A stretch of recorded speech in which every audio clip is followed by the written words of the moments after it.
చేస్తామంటూ బలమైన ప్రతిజ్ఞలు చేసింది. అయితే కాళేశ్వరం ఇష్యూలో విచారణ ఆలస్యం కావడానికి కూడా రేవంత్ రెడ్డి సర్కారే కారణమా అన్న అనుమానాలు ఇప్పుడు వ్యక్తమవుతున్నాయి. మరొకవేళ అదే నిజమైతే ఇందులో అసలు మతలబేంటి?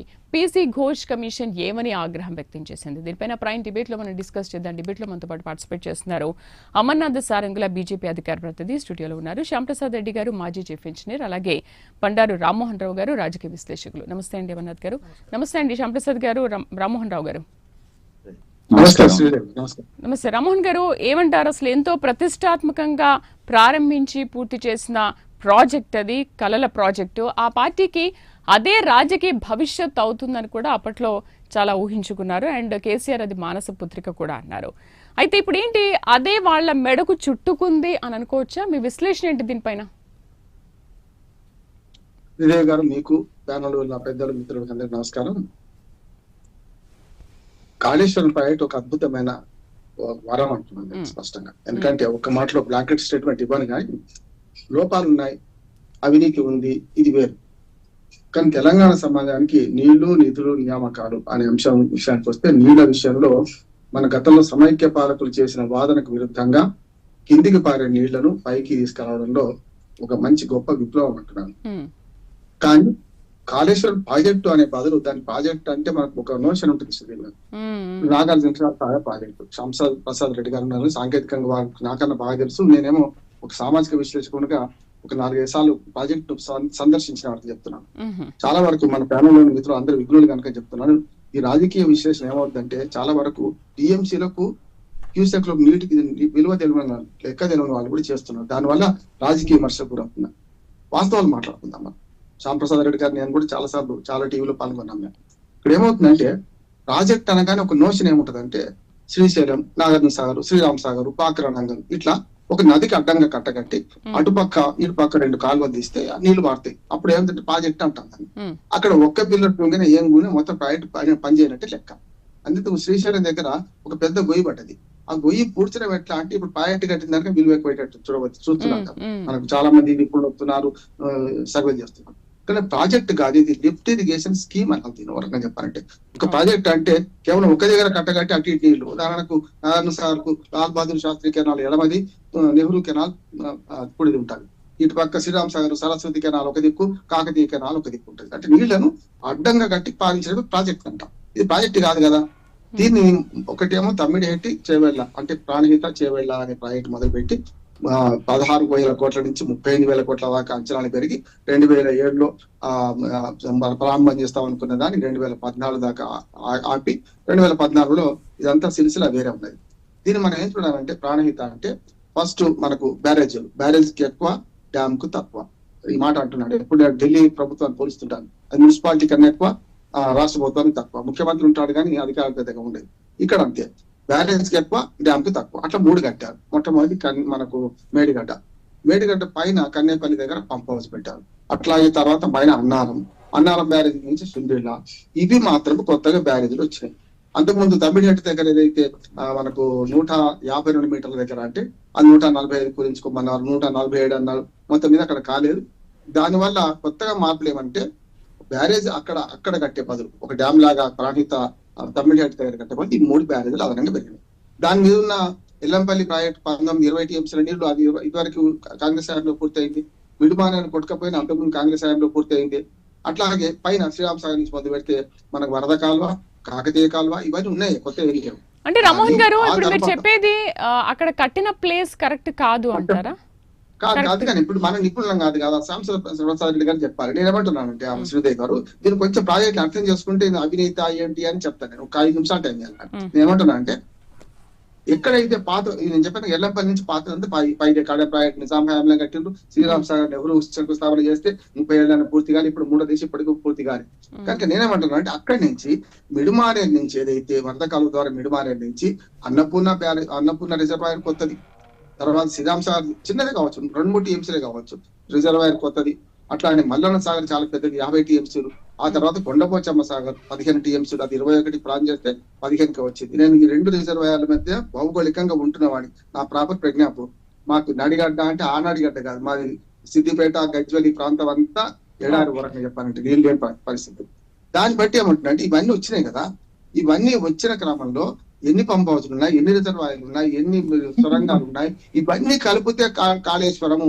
అనవసరంగా దుర్మార్గంగా ఏంటంటే కాళేశ్వరం కూలేశ్వరం అనే మాట అంటే ఓ రకంగా చెప్పాలంటే మతవాదులను మనం మతాన్ని విమర్శించినట్టు అంటున్నాం. కాళేశ్వరం కూలేశ్వరం అంటే కాళేశ్వరం మొత్తం కూలిపోయింది అంటే కాళేశ్వరం గుడే కూలిపోయిన పరిస్థితి వస్తుంది. కనుక పేరు పెట్టడం కాళేశ్వరం పెట్టడం తప్పు కావచ్చు. దాని ప్రాజెక్ట్ అనేటువంటి కాళేశ్వరం లిఫ్ట్ ఇరిగేషన్ స్కీమ్ లో ఇన్ని ఉన్నాయి. మొత్తం అంతా కలిస్తే దీనిలో ఎంత ఖర్చు అయింది అంటే 89,700 కోట్లు ఖర్చు అయింది. బట్టి విక్రమార్క గారి అసెంబ్లీ సాక్షిగా చెప్పింది.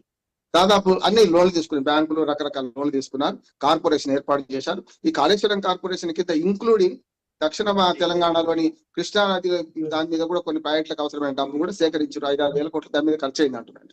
ఇక్కడ ఏమైందంటే మొత్తం ఖర్చులో చూసుకుంటే 89,000 కోట్లు ఖర్చు అయితే 1,42,000 ఎస్కలేషన్ అయింది, మనకు ఎక్కువ అయింది అని అంటున్నారు. ఏది ప్రతిపాదనలో రేపు పూర్తి కావాలంటే ఇంకా కాలువలు తేవాలి, చాలా చేయాల్సిన పని, ఇవి కావాలంటే అంటున్నారు. అంటే ఏ ప్రాజెక్టు విలువ అట్లే ఉన్నదా? 478 కోట్ల రూపాయలతో మొదలుపెట్టిన నాగార్జున సాగర్ మరి ఆనాడు తర్వాత ఏ మాత్రం ఇచ్చింపు లేకుండా పూర్తయిందా? అట్లాగే శ్రీరామ్ సాగర్ పూర్తయింది. అంటే ఏ ప్రపంచంలో ఏ ప్రాజెక్టు కూడా మొదలు పెట్టినప్పటి ప్రాజెక్టు పూర్తి కాదు. ఒక చిన్న మాట చెప్తాను, మన ఇల్లు ఒక 20 లక్షలు అయిపోతుందని చెప్తారు సివిల్ ఇంజనీర్. 35 అవుతుంది. మనం ఆలోచనలు మారిన కొద్ది స్కీమ్ మారుతుంది, ఇంటి విలువ కూడా మారుతుంది. ఇది అంతే అంటున్నాను. దీని మీద కూలేశ్వరం కాళేశ్వరం అంటే ఈ మొత్తం ఖర్చులో మేడిగడ్డ ప్రాజెక్టు మేడిగడ్డ అదేందో బ్యారేజ్ అనేది కేవలం 4,300 కోట్లు, 4,400 కోట్లు, 5,000 కోట్లు అనుకుందాం ఖర్చు అయింది. 85 పిల్లలు అన్ని బ్లాకులు ఒక 7 బ్లాకులు 2 పిల్లలు కుంగినవి, కొట్టకపోలేదు. కానీ దీన్ని బట్టి మొత్తం కాళేశ్వరం కూలిపోయిందని చెప్పి అంటే కుక్కను చంపాలంటే పిచ్చి కుక్క అనే ఒక ముద్ర వేసి చేస్తున్న ప్రయత్నం. అంటే ఏ రాజకీయ పార్టీకి సంబంధించిన వాడిని కానీ నేను కేవలం ఒక 4-5 సార్లు ప్రాజెక్టును దగ్గరగా ప్రతి ఇంచు చూసిన వాడిగా, ఇచ్చంపల్లి కూడా పోయిన వాడిగా. ధర్మారావు గారికి చీఫ్ ఇంజనీర్ రెడ్డి గారు బాగా తెలుసు. ధర్మారావు గారు చీఫ్ ఇంజనీర్ ఉండే, ఆయనతో కలిసి తిరిగిన వాడిని. నేను టీఎంసీలకు క్యూసెక్లకు నాకు తేడా ఉన్నాడు కూడా నేను తెలుసుకున్నామని. అభిలాష ఉంటే ఆసక్తి ఉంటే ఏవో తెలుసుకోవచ్చు. అట్లా చూసుకుంటే ఇచ్చంపల్లి సమాధులు ఉన్నాయి అప్పటి. ఇప్పుడు కాళేశ్వరం ప్రాజెక్టును కేవలం బదనాం చేస్తున్నారు. కానీ నేను ఇప్పటికీ ఏమంటున్నానంటే కాళేశ్వరం ప్రాజెక్టు 1,00,000 కోట్ల అవినీతి అనేది కేవలం రాజకీయంగా వాడుకుంటున్నారు. ఒక మాట చెప్పి ముగిస్తాను. రెండోది ఏంటంటే అవినీతి జరిగింది, మళ్ళీ ఇక్కడికి వస్తున్నాను. 200 కోట్లు ఒక ఈఎన్సీ దగ్గర దొరికింది, 200 కోట్లు నూనె ఒక ఇంజనీర్ దగ్గర దొరికింది. అంటే కేవలం ఇంజనీర్లు వీళ్ళ దగ్గర ఇంత డబ్బు దొరికితే రాజకీయ నాయకులకు ఎంత పోయింది అనడానికి ఏమాత్రం సందేహం లేదు. 1,00,000 కోట్లు ఖర్చు అయిన దానిలో 10,000 కోట్లు 20,000 కోట్ల శాతం చెప్పలేక తిన్నారు. వాళ్ళందరూ తిన్నారు, కింది నుంచి పైదాకా అందరూ మేము ఫోన్ చేసింది. కానీ ప్రాజెక్టును బదనాం చేసి ఇవాళ కాళేశ్వరంపై కక్ష రైతులకు ఎందుకు శిక్ష అని అంటున్నాం. కాళేశ్వరంపై కక్ష పెడితే మీరు రాజకీయాలు చూసుకోండి. కానీ మేము రైతులు ఎవరైతున్నామో ఈ నీళ్ల విషయంలో వచ్చేవరకల్లా మాకు మేడిగడ్డ కుంగిబాటును కొంచెం సరి చేసి మట్టి కడతారా, ఏం కడతారు? ఎన్డీఎస్సీ రిపోర్ట్ వచ్చింది శ్రీదేవి గారు, ఎన్డీఎస్సీ రిపోర్ట్ లో దాన్ని రిపేర్ చేయొచ్చు అన్నారు. నేను ఆనాడు కూడా చెప్పాను, కూలిపోయిన తర్వాత పోయిన ప్రెస్ ద్వారా చెప్పాను ఏమనంటే దానికి కొంచెం కట్టకట్టైనా సరే మేడిగడ్డ నీళ్ళు ఎత్తిపోయింది, ఇప్పటికైనా ఖాళీ చేశారు అయిపోయింది. కానీ ఎల్లంపల్లిలో నీళ్ళు లేనప్పుడే ఎత్తిపోయాలి కదా. గతంలో పొరపాటు జరిగింది. ఎల్లంపల్లిలో నీళ్లు ఉన్నప్పుడు ఎత్తిపోసి వర్షం రాగానే కిందికి ఇచ్చారు. 140 టీఎంసీలు నీళ్లు ఎత్తిపోసిండ్రు, 60-70 టీఎంసీలు నీళ్లు కిందికి ఇచ్చారు. నేను ఒక్కటి మాట్లాడుతున్నా ఈ ప్రభుత్వానికి, అయ్యా మీరు ప్రభుత్వం మీరు చూసుకోండి, రాజకీయాలు మీకుంటే ఉండనియండి. కానీ ఇప్పటికైనా కట్టిన రిజర్వాయర్లు నింపండి. నిన్నగాక మొన్న రేవంత్ రెడ్డి గారు ఏదైతే గంధమల్ల రిజర్వాయర్ ఉందో ఆ గంధమల్ల మన రిజర్వాయర్ కడదామని శంకుస్థాపన చేసిండ్రో దానికి నీళ్లు కూడా ఇక్కడి నుంచే కదా, మాకు 13వ ప్యాకేజ్ నుంచి పోతాయి కదా, నేను ప్యాకేజ్ సహా చెప్తాను. అట్లాగే బస్వాపురం ప్యాకేజ్ మన దానికి పోవాలి కదా. అంతకంటే ముఖ్యం హైదరాబాద్ కి నీళ్లు ఇచ్చే కేశవాపూర్ రిజర్వాయర్ నిర్మించుకోవాల్సింది. దానికి భూసేకరణ సరిగ్గా జరిగిన దాని లోపాలు ఉన్నాయి. జవహర్ నగర్ పక్కన అదైతే అప్పుడు హైదరాబాద్ కూడా 20 టీఎంసీలు 30 టీఎంసీలు నీళ్ళు వస్తే అందులో 10 టీఎంసీలు తాగునీటికి 10 టీఎంసీలు మన ప్రాజెక్టుల మన పరిశ్రమలకు మనకు వస్తాయి. ఇది కాకుండా కూడా మల్లన సాగర్ నుంచి సింగూరు మల్లన సాగర్ మనకు ఒక మాట మన మిడ్ మార్కెట్ నుంచి వరద కాలం ద్వారా మన శ్రీరామ్ సాగర్ నీళ్ళు ఎప్పుడు పైకి చేయాల్సి ఉన్నది. కనుక మీరు 1,00,000 కోట్ల అవినీతి అని కాళేశ్వరం పనికిరాని ప్రాజెక్ట్ అంటే కష్టం. దీనిలో సామాజిక విలువలు ఉన్నాయి. బోర్లు వేసుకోవడం తగ్గింది. ఇవాళ నాకు నా పొలంలో 3 బోర్లు వేసుకున్నా, ఒక్క బోర్ నీళ్ళు పడలేదు. ఎందువల్లే మల్లన సాగర్ నీళ్ళు ఉన్నప్పుడు మంచిగా పడ్డాయి. ఎందువల్లే ఇప్పుడు అందుకనే బోర్ల కష్టం తప్పింది, నీళ్ల కష్టం తప్పింది, గ్రౌండ్ వాటర్ లెవెల్ పెరిగింది.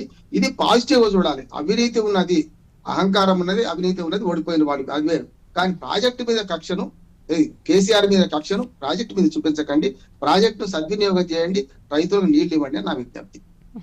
అంటే కక్ష సాధింపు చర్యలు ఏం జరగట్లేదు కానీ అసలు అక్కడ ఏం జరిగింది అనే దానిపైన ఇప్పుడు విచారణ జరుగుతుంది. రైట్, మళ్ళీ మాట్లాడదాం. అమర్నాథ్ గారు నమస్తే. తర్వాత నా వంతు వచ్చినప్పుడు చెప్తానమ్మా. ఇప్పుడైతే నేను ఏమంటున్నా, ప్రాజెక్టు మంచిది, ఈ ప్రాజెక్ట్ లో అవినీతి జరిగింది, కానీ ప్రజలకు నీళ్లు ఇవ్వండి, రైతులకు నీళ్లు ఇవ్వండి, దానికి మీ రాజకీయ కక్షల కోసం కాళేశ్వరాన్ని బలి చేయకండి అంటున్నాను. రైట్, అమర్నాథ్ గారు, తెలంగాణ ప్రభుత్వం కాళేశ్వరం విచారణలో సహకరించడం లేదు అని అనుకుంటున్నారా, లేకపోతే జస్టిస్